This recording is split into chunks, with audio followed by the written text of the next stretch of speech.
Every day, humans interact with some form of artificial intelligence, but could AI actually violate our human rights? All right, some world leaders are already sounding the alarm. Chris Welch reports for our series, AI All In. Open the pod bay doors, Hal. I'm sorry, Dave. I'm afraid I can't do that. I'm a boy. You are a real boy. Everything I knew about artificial intelligence sort of came through the imagination of Stanley Kubrick or Steven Spielberg. That is, until Shalini Kantaya saw this TED Talk from an MIT researcher. Algorithmic bias, like human bias, results in unfairness.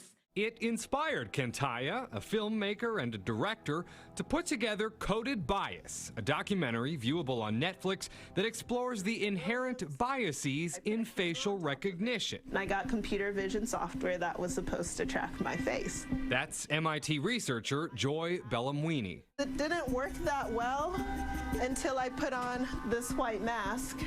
When I put on the white mask, detected. I take off the white mask, not so much. The computer system recognizes the white mask as a human being and doesn't recognize Joy's face as a human being. The problem is the data the software relies on is data from the past, a past ridden with historical injustices and inequalities. These data sets were predominantly white, predominantly male, predominantly middle-aged. And so even sometimes, in spite of the best intentions of the programmers, these injustices, these systems can replicate historic inequalities. There's growing consensus from those who study AI, like Associate Director of Harvard's Cyber Law Clinic, Jessica Fjeld, that this technology could significantly curtail human rights. Take, for example, the issue of biometric surveillance, cameras that scan the faces of everyone who walks down a public sidewalk 24/7. Imagine that we put a literal police officer at every corner. That would make it easier to catch the bad guy, quote unquote, right? Having them there all the time would really change the experience of walking down a street in New York City, right? If every time you cross a corner, you're also, waving nervously at the cop. But the United Nations is now calling for a moratorium on that type of AI surveillance. My statement this morning will update the Council.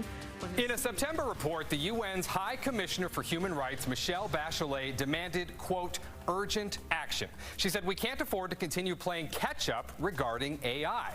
Her report urges companies and countries to hit the pause button altogether on the rollout of new AI technologies until the systems are properly tested and assurances regarding human rights are provided.